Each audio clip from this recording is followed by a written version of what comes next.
Right. is going through the final messenger. Okay, what if I found my Ahmedi, for example? I believe there's someone, I believe in Muhammad, and someone can come, I believe in one God. Then am I Muslim? No, that's a good question. Then it's conditional. It is conditional. It's That's your right. way. No, It's the absolutely, mainstream way. Absolutely, yeah. Okay. No, so it would be conditional. So don't tell me Yeah. Islam is submission to No, Allah. it is submission. This is very generic. No, but hold on. I've explained that. Hold on. Every generic statement has specific conditions anyways. If I say to you, look, if this man here is I'm guessing you're a liberal or something, I don't know. No, maybe not liberal. This man here, sorry, he's a liberal, this man. Yeah. He's a liberal, right? So I say to him, okay, listen. You're a liberal? Right. How come you? Yeah, so he's a liberal, I know him, he's a liberal. So I say, look man, you're a liberal, yeah? So, yeah. So what does that mean? What does liberalism mean? He says, look, it means that I can do whatever I want so long as I don't harm the environment, anyone else, right? That's J.S. Mill's definition. He wrote on liberty. Of course, I agree. But fine, let's just move on with that. Liberal, so humanists, of course they have fine. some. Yeah. Okay, so I'm just saying that if you ask a liberal, Yeah. so is it okay to be racist? He'll say, no, it's not okay to be racist. Why? Because you're harming someone else. So liberalism, or the idea of being free, has its conditions, doesn't it? So if I say to you, because liberalism, if you think about it, is really the antithesis of Islam. Islam is submission. So you said to me, is it specific? You have to be Islam with certain conditions. Yeah, but it's the same with liberalism, which is the antithesis. Basically the opposite, the antonym of the word Islam, if you think about it. Right. So everything is conditional. Nothing is completely generic and covers all stones in its expression. So if I say to you that I'm a Muslim, or Islam necessitates submission, you say, okay, well I submit to God, but not through the Quran. I say, look, the Islamic definition or the condition that needs to be followed is that it needs to be through the final messenger. Why? Because there is a reasoning behind it. So we believe the reasoning is as follows. We believe that all the prophets came with a singular message, a pure message, a simple message, which is to believe in the one God and to worship the one God. To believe in the one God and to worship the one God. And we agreed together that, this is a very logical case to make, that the one God exists and he created the universe, right? Must be. Yes. All of the prophets and messengers, including Noah and Abraham and Moses and Jesus, all of them came with, we believe, this singular message. And even if you look into the old books and the old religions, which we believe are corrupted, which is I don't know. you'll find mentioned, remnants of that. Sorry to interrupt you. Sorry, go ahead. I have to sometimes because the No, sorry, go ahead. Because now you mentioned that all these prophets, they submit to God. Do you have any proof for that? Yeah, absolutely. That's a good question. Which proof? All right. So now we have the only thing we can Can you employ tell me here. what's the proof? Yeah. The only thing we can employ here is two things: the historical timeline and the religious sources. And sometimes they can be conflated. So if I say to you the historical time, and obviously the Old Testament and New Testament are part of the historical timeline. So some historians, from a Western academic perspective, actually use parts of the New Testament, parts of the Old Testament. Yeah. So it's not completely, everyone agrees that it's not written at the time of Jesus Christ. In fact, biblical scholars say that the Bible was written 17... Which part of the Old Testament? Because I don't call it Old Testament, call it Tanakh. Because sorry, the New that's Testament. I'm Christian. talking about the New Testament. The New Testament? All right, Okay. so listen, because that's obviously at the time of Jesus Christ. Where in the New Testament says there's that all the prophets submit to one Okay, God? so for example, if you look at John chapter number 5, verse number 30, Jesus Christ himself says, I don't submit to myself, I submit to the Father. Right. In the New Testament, it's mentioned that Jesus bowed down in the Garden of Gethsemane and he prostrated to God. Yeah. In the Old Testament, it's mentioned in Deuteronomy chapter number 6, verse And his number... disciples actually bowed to him as well. No, he didn't say a word. Okay, well, hold on. That's a different case because there's Why no. different case? I would say that if you look at the New Testament corpus, Then for them, which is they're supposed to submit to God because they're disciples of the prophets. so Jesus is one person. Yeah. Let's go to the Old Testament because there's more prophets in that book. If we look at Deuteronomy chapter number 6, verse number 4, it says Shema Yisrael Adonai Eloheinu Adonai Echad. That hero Israel. No, the Old Testament mainly is one God. Yes. So the idea is really that if we look at the historical record and the religious sources, we will find throughout civilization's history that there is a consistent theme of believing and worshipping in one God, and that's done by the prophets. But that's monotheism. That's called monotheism. No, yes. Yeah. How about the other religions? Okay, so the other religions like Hinduism and Buddhism. Okay, let's look at Hinduism as an example because it's the oldest world religion. Right. You will find, although it's a polytheistic religion, it can be interpreted as a polytheistic religion. Right. If you look at its corpus, like for example Ajurveda, which is part of the Upanishad, chapter number 32, verse number 2, it says that God is one without a second. So even in the corpuses of those religions, which you would assume... How come the mainstream Hinduism, they don't... No, I think that's a misconception because I think there are three ways you can interpret Hinduism. You can interpret Hinduism in an atheistic way. You can interpret Hinduism in a polytheistic way, and you can interpret No, Hinduism I'm talking about in a mainstream. monotheistic It's like, way. for example, now mainstream Muslims, Sunni Muslims, which is 90% of Islam, which they have the authority, whatever. What I'm saying but, to but you- that's, so me, for example, if I want to ask why about is the it why Quran, I right? come to you. So what I'm saying to you is Yeah. that no doubt the Quran affirms the fact that polytheism was always a part of the human project, and it was always part of human civilization. Yes. Yeah, but that the base was always monotheism, and that was corrupted. Okay. And then polytheism was a byproduct of that corruption. So that's why you'll find in every religious tradition, Right. major religious tradition, you'll find remnants of at least a monotheistic expression. Well, you couldn't say the same thing about polytheism. So you couldn't say, for example, you couldn't make the case that Islam is a polytheistic religion, and you couldn't make the case that Judaism is a polytheistic religion. But you could make the case that all of the religions, all of the major religions, including the new ones like Sikhism, are monotheistic religions. And that is because all of the religions, despite their corruptions, if we talk about religions from my perspective other than Islam, have remnants of monotheism. And that is a testimony to the fact that civilization has inclined towards monotheism, and that, or in fact, that prophets were initially given a monotheistic message which then became corrupted. You see what I'm saying? Okay. So if we look at the historical timeline and the anthropological study, we'll find that monotheism was always part of the human construct or human civilization. So from that angle, there is evidence of the Islamic narrative that there's only one God worthy of worship, and that there were prophets that came to espouse this message. You see what I'm saying? Yeah. So now the Prophet Muhammad, peace and And the blessings people be that have the tendency just to go and worship even Muslims. yeah. Right. Okay. Right, so that's right. Yeah. So people, the final prophet we would say is So we are not immune from this phenomenon. of moving into As- monotheism. yes. Yeah, in the Quran it says in chapter in chapter number 3 of Not the Quran. just the Jews and No doubt, we don't assume that we're going to go to heaven. That's not our position. No. In the Quran it says, Just good. رَبَّنَا لَا تُزِغْ قُلُوبَنَا بَعْدَ إِذْ هَدَيْتَنَا وَهَبْ لَنَا مِن لَدُنْكَ رَحْمَةً إِنَّكَ أَنْتَ الْوَهَّابُ. It says, God, it's in second person, do not deviate our hearts after you've guided us. Right? So in other words, we don't, that's a dua, that's a supplication we are meant to make. So we don't assume, as some religious groups would assume, that we are saved now because we are Muslim. We assume that actually anybody can go to hellfire, even us. So we hope for heaven, but we don't, okay. That's makes our sense. theological Yeah. position. it's fair. Right. Now what I'm saying to you here, so does it make sense, so we said here that it does make sense to believe that there's one God worthy.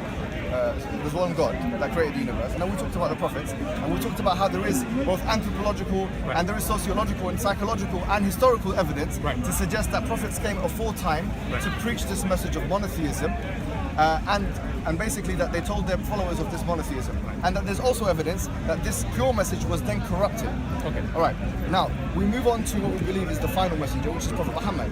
We believe that the difference between Prophet Muhammad and all of the other prophets that came before him is that he was sent to humanity, whereas all of the other prophets were sent to their time and their people.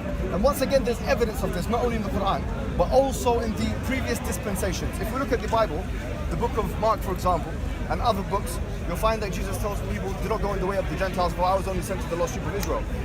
You'll find that even the Punjabi religions like Sikhism, very centric, Punjabi centric. You'll find that even the like other religions that came before Judaism, like Hinduism and Buddhism, once again they're very centric to that subcontinent. So the Prophet Muhammad is the only prophet who is distinguished in the fact that he actually has made it very clear that he comes for all people in all times. It's a global international religion, and this is completely clear in the Quran. Yes. Okay. So now there's two things we need. Because we believe that the Prophet came with two things, or every Prophet came with two things. They came with a message, which is the same message, as is in chapter number 2, verse number 284 of the Quran, which says, "لَا نُفَرِّقُ بَيْنَ أَحَدٍ مِّن رُسُلِهِ," that we don't differentiate at all between the prophets. Yeah. But that's the message. Now, we believe also that they came with a miracle. A miracle is that which substantiates the message, or that which strengthens or acts as an evidence for the message, right? So in the case of the Prophet Muhammad, think about this, because Ibn Hajar al-Asqalani, one of our scholars, he said the following thing. He said that all of the prophets, their messengers came, or their prophets came with a miracle that was specific to them, and that usually you could see. So at the time, now we have the Quran. So now we have the Quran, because it needed to be So what's your auditory. parameters for the miracle from Quran? All right, so let's define what a miracle is first. Yes. We believe that a miracle is something which is incapacitated. Now the word mu'jiz in Arabic means that which incapacitates. That's why you have someone who's an old man, or sorry, an old woman in Arabic is called a ajuz. Right. Someone So who's now, what's your incapacitated. parameters? If I'm going to bring you a book and tell you this is compatible with the Quran. So how you can make How it do we fallible? prove? How do we prove that Islamic? How you can go now and read it, for example, All right. and tell me this is not. So I will say that there are many different ways we can do this. Yeah. I will say the first thing is Yeah. the preservation of the Quran. In chapter number 15, verse number 9 of the Quran, it says, "Inna nahnu nazzalna dhikra wa inna lahu lahafidhun." But now it's a fallacy because you're trying to prove something that's within the Quran, and I'm asking about the Quran itself. Yeah, I'm talking about the Quran. So the fact, No, I'm talking. It's a fallacy because I'm asking you now about the Quran, Yeah. and you tell me it's So been do you want- saved, so it's what been you- saved yeah. because it say so. no, But that's a okay, no, fallacy. I can see what you're saying. Yeah. No, I can see what you're saying. Then it makes sense. So you're saying that I'm saying My question something is, which is an informal fallacy because need it's to a set up a circular, parameter. it's a cyclical argument. Yeah. No, I accept that. But I was just mentioning the verse because I was going to actually corroborate it with other evidences. Right. So if we look at the Islamic corpus and we Yes. look at the Quran, Yeah. there is no evidence at all, Yes. and there has never been any evidence in the human history for 1,437 years that there has been more than one version of the Quran. What do you mean? Define version. A version is that which has different content which contradicts the other content. Different word. What different word? No, that's not what I mean by version. That's not what I mean by version. And what I mean by version, because we do have So we Quran. have different Quran. No, we don't have different Quran. We have one Quran. If there's one word that's changed, is it different or not? Okay, this word changed. This is not. If we there's don't one accept it. word changed, is What it do you mean by different or not different? What do you Yes or mean? no? What do you mean? Changed. There's By one who? word. No. If there's one difference, in fact, I bring you now two Qurans. Yeah, I wouldn't call that a different version. I wouldn't call that a different version. I'm asking. Okay, let me tell you what. Question. Okay. If there is a word in the Yeah, Quran alright. different than the other Alright, Quran, okay, let me tell does you. that mean it's the same Quran or not? If you tell me it's the same Quran, that's fine. Keep Okay. going. No, what I'm- you don't have to wait. yeah, here. that's right. So, No, no. for you, it's the same Quran. For Keep me, going. what Yes. differentiates versions Yes. is contradictions. So you have one corpus Yeah. which has But two different words. It's two fine. different ones. Is fine. Okay. And we have that. We have. So we do have two different No, we have, for example. Let me give you. Not Arabic. No, hold on. Let me tell you what I mean. Look. No, in Arabic version. No, there's no. Hold on. He hold knows on, and I hold know on. what I'm talking about. Yeah, look. Do you speak For Arabic? example, You read it let me in tell you Arabic? one example. If you look at the Did you read it Mus'haf, in open Arabic? up the Mus'haf. Did you read it in Arabic? No, hold on. Can you be sure that there's... No, let me Okay, finish. oh, Let me yeah, finish. okay. Why? Because in the Quran, you can pronounce certain words in two different ways. That's fine. If you assume, for I example, accept that's... that. You accept that? yeah. That's fine. Keep going. Yeah, move on. That's right. So what we say by version is that which contradicts each other. Different content which contradicts each other. Yes. That's the my first evidence. The preservation of Quran, comparative and relative to other religious traditions, Right. which don't have the same thing. Number two, we say that the Quran has within it prophecies Right. or predictions of the future, Yeah. which are very specific, and the probability of those predictions coming to fruition, had it been from a human being, are very low. And I'll give you one Can example. you repeat that again? Let me say that one more time. Let me say that one more time. So the Quran has predictions, it has prophecies Yes. of events that will happen in the future. Right. Right? That I personally believe, had it been guessed by a human being, Yes. Okay. the probabilities will be very low. Now we can actually, from probability theory, Okay. make calculations on these things. Because if you go to William Hill, which is like, gambling place, Right. you know what I'm saying? And I say to you, look, give me the odds for, I don't know, Chelsea losing 2-0 or something like that. Yeah. They'll give you the odds. They'll give you the actual odds. They'll say to you, okay, so, it's 10-1 or something like that. Yeah. So you put the money in, you know what I'm saying? Then if I win, he gives me X amount. Right. If I say Leicester's going to win the Premiership, which they did Right. in the beginning, then Right. if I put 50p, I would have probably been a millionaire or something like that. Okay. Now, the same thing, the same probabilistic theory, and you accept probability as a branch of science, branch of maths, yeah? Would apply now with the Quranic discourse. I'll give you one example. In chapter number 30 of the Quran, which is Surah Rum, and verse number 2, it says, غُلِبَتُ الرُّومُ فِي أَدْنَى الْأَرْضِ, that certainly the Romans have been defeated in a nearby land, Okay. right? And that in a few 3 to 9 years that they will come to be victorious. Now, if we look at just these predictions here, Keep going, because I agree with you. yeah, it's just, if you did ICD, Jump to the next one. so you accept this? Yes, So 100%. So what do you think of that? 100% good. So what, if I said to you, look, this prediction. Why are you so shocked? At the beginning I told you, I don't say that I don't believe 100%. I have doubt about it. I Okay, have questions. fine. So let's say, for example, let's just flesh this out one more time. Right. If I say to you in this verse in the Quran, it talks about the place where they go. It says if you Place, two the people, place, and it's exactly happening. two different places, Right. and 3 to 9 years. Right. So therefore, So if you set up this as a Probabilistically. parameter, I accept it. okay, you accept that. Yes. All right. So we move on now. Yes. Now there's more predictions in the Quran. Right. Go ahead. Like for example, I'll give you one. Chapter number 24 of the Quran, but also in other parts like chapter number 48 of the Quran, which is ironically it's like double. it talks about the fact that the Arabs in Arabia at that time, the Muslim Arabs, will be victorious over the Mushrikeen Arabs or the pagan Arabs. Right. And it even tells you how. I mean, it tells you how they're going to go in, how they're going to defeat the Mushrikeen Arabs. It says. Can you remind me in Arabic? Pardon? Can you remind me that? Yeah. It says that in the محلقين رؤوسهم ومقصرين لا يخافون. It says that they will be cutting their hair like you, myself, mashallah. You got nice hair. I'm going to hell. No. I'm going to hell or heaven? No. Let me tell you. Heaven.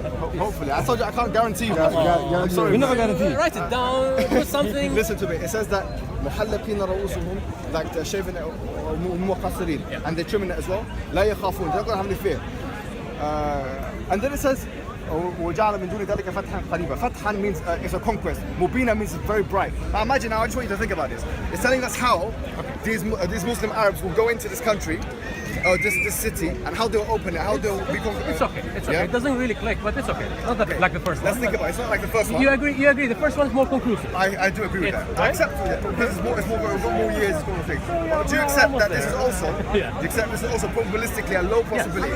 It's a risk. It's a risk for, if it was a charlatan prophet, and he said, this is all going to happen, it didn't materialize. Right. Can you imagine how this would dent the reputation of this charlatan, and he would be discredited immediately? Right. You see what I'm saying? Right. So you accept this. Now, the same thing could be said in chapter number 111 of the Quran, which is a very famous surah, which is which is Lahab, which is one of the kuffar. I know about it. Move on. Unless if you want. No, I'll just say. So If it's for me, but you know about this. I know. Fine, we'll move on. So But maybe the crowd, maybe they want to listen about it. But I'm assuming that everybody's Muslim. that's all right. Everybody believes in No, God. No doubt. You all going to heaven, guys. Please take me with you. Which kind of miracle you would like? He's not exempt. He might need something. So okay, so now we've got predictions. I personally believe that there is a linguistic miracle of the Quran, which can be measured. I am going to tell you. I'm going to tell you how. If you look at what you would call like the awzan, like the different meters and different. I'll give you two examples, which I personally discovered just recently, actually. Because sometimes I open the book and I realize things, and then I check them up, and it turns out to be the way I think it is. Chapter number 25 of the Quran, Surah Al-Furqan. Every surah, every verse, it ends with an alif, which is a letter in Arabic alphabet. Except for one verse, where it says at the end of it, sabil, the word sabil. Now, if you look at the context, sabil means way, like tariq or sirat even, It means like path. Now, this sabil, if you look at the theme of this chapter, it's talking about following the Prophet. Every single verse ends with an alif, except for one verse which ends with a lam, which is sabil. Now, the same thing you might say is a coincidence. But if we go to Surah Al-Ahzab, chapter number 33 of the Quran, exactly the same pattern is recognized. Every single verse ends with an alif, except for one word, and it's talking about, what word is that? Sabil, same word. And why is that? Because that surah is once again talking about following the Prophet. And there's different groups, the munafiqeen. In fact, I've listened to someone who telling me about the numeric 19. And I took the notes. Yeah. I went there. I talked to some mathematicians, and they told me we have to go further on it. But when I came back, I came back to him, and he told me. I told him, you know what do you think? Because it could be just numerology. And he told me, no, but this is a subjective probability. And I don't know. He put words. Look, anyway. there are some things which are numerically factual. Like for example, in the Quran, if you look at Surah Al-Baqarah, it's made up of 286 verses. In the middle of that chapter, verse 143, it says, وَكَذَلِكَ جَعَلْنَاكُمْ أُمَّةً وَسَطًا, which means that we have certainly made you a middle and balanced nation. And it's in the middle of the surah. So it's chapter 143.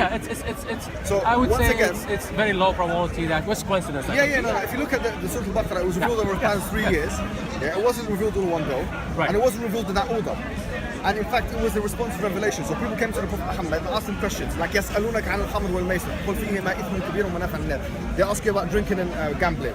Say that there's a lot of sin in it and some benefit for the human beings. Right. So he couldn't have, and another question, يَسْأَلُونَكَ عَنِ الْأَهِلَّةِ يَسْأَلُونَكَ عَنِ الْمَحِيضِ يَسْأَلُونَكَ عَنِ there's lots of يَسْأَلُونَ. There's lots of they ask you about this. So in other words, he didn't have the time to think and formulate what he was going to say and how he was going to respond. It was a spontaneous thing. Right.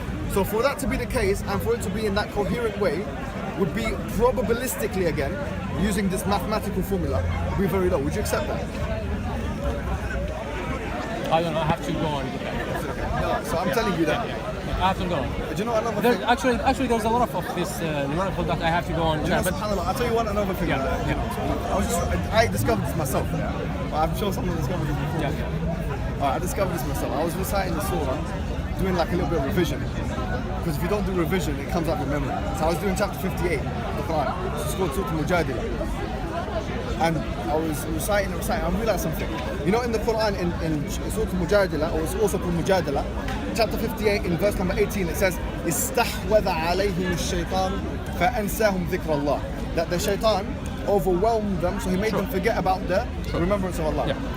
I realized that every single, as a counterbalance now, because Allah said that استحوذ عليهم الشيطان, as a counterbalance to this reality, that Allah put the word Allah itself in every single verse. The word Allah is actually in every single verse in that surah. And there's 22 verses. So I would say that, once again, for someone, and this surah is a responsive revelation. Because in the Quran, it's قَدْ سَمِعَ اللَّهُ قَوْلَ الَّتِي تُجَادِلُكَ فِي زَوْجِهَا وَتَشْتَكِي إِلَى اللَّهِ. Yeah, so Allah has heard you when you are arguing with this woman, about her husband and this stuff. So he had to respond straight away. So once again, to respond straight away to something, but then to align the surah in such a way which is, so I would personally think, probabilistically low, is a very, very unique thing to do, a very difficult thing to do. Absolutely, but this is the thing, Mohammed.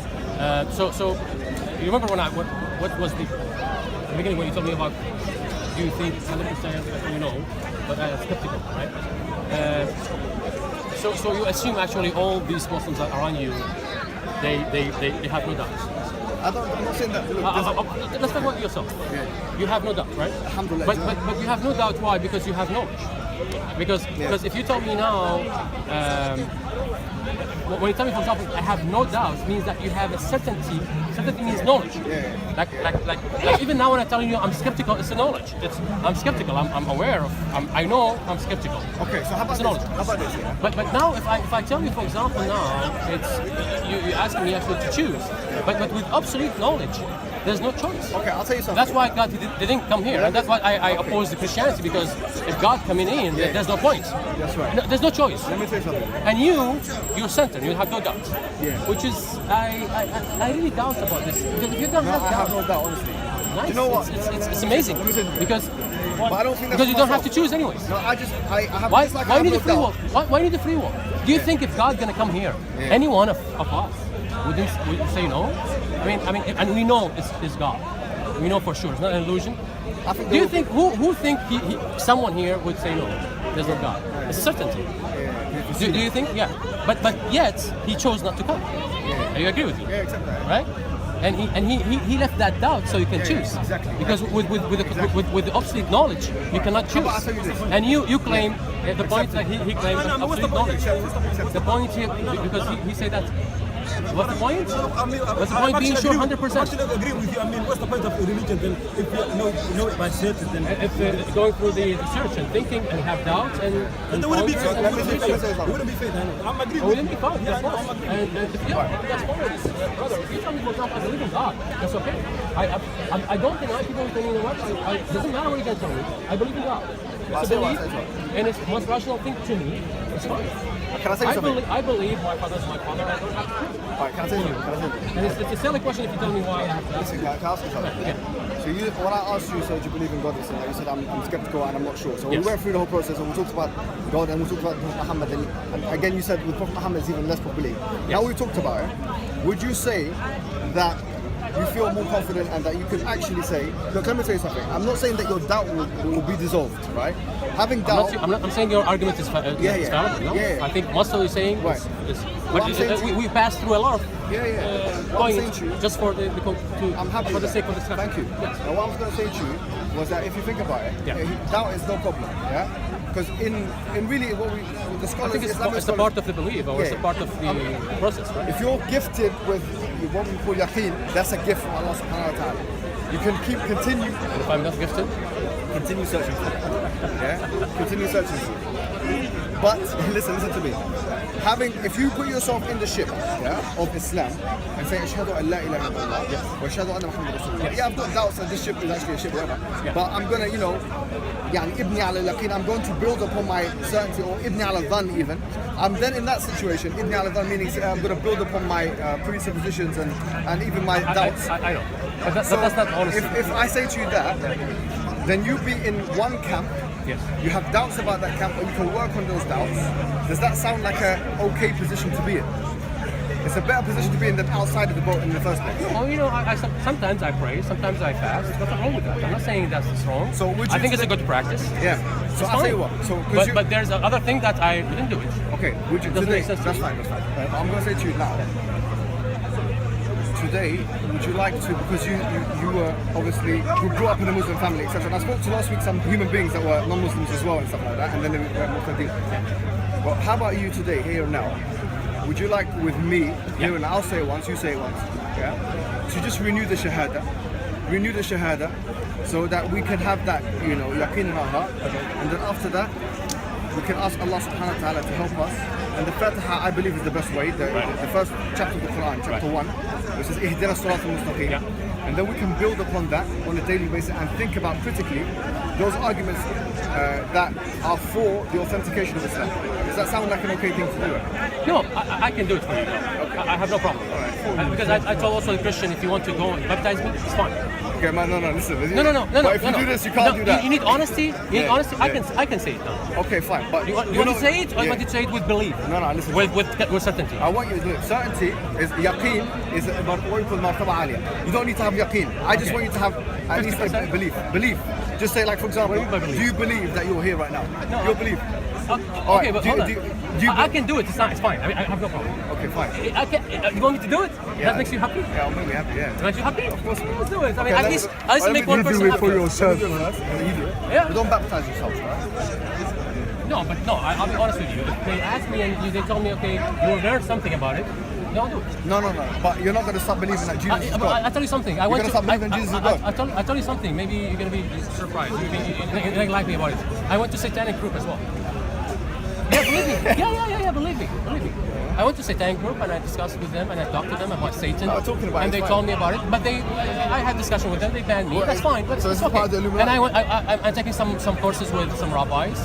No, Is that okay? No, it's fine, man. It's fine? Yeah, to learn about me. I'm not telling you. But what I'm saying to you, La ilaha illallah, means that you don't worship the Satan now, or you don't worship Jesus Christ. You understand? See, I don't know. Now, yeah, I don't. Yeah. But maybe in the future. But hopefully not. I'll send you an email after. You know what? Sorry, guys. Okay, I'm going to take your number.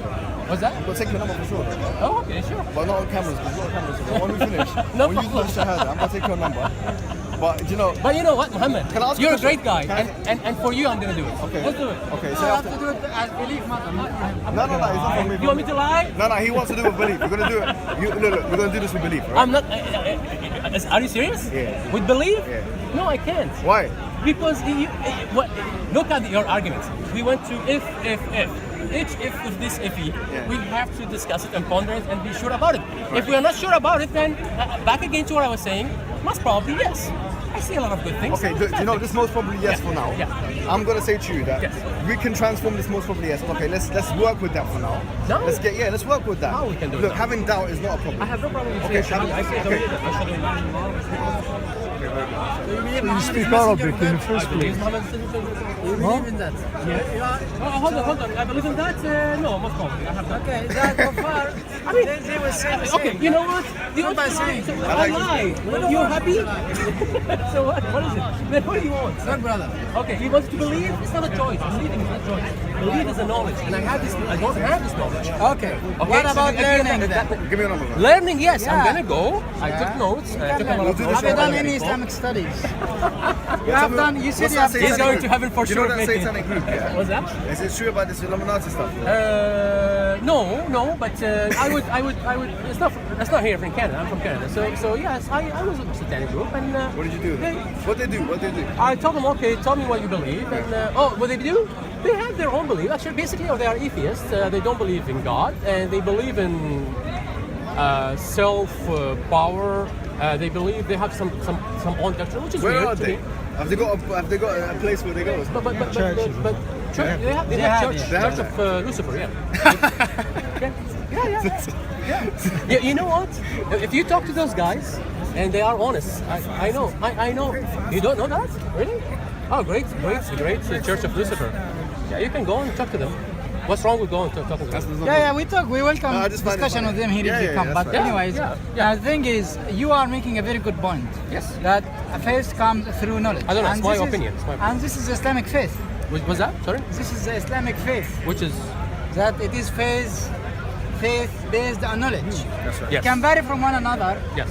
From one to another, because we sometimes a certain amount of knowledge is sufficient for someone, but for somebody else it will be not sufficient. No, but, So- but it's not clear in Islam. Let's say, So for you example, might in need- Judaism, to be fair to all religions, let's be fair. Yes, I no was born Muslim. You have Social to be fair. pressure. But- Okay, Judaism, tell you. Okay. Thank you.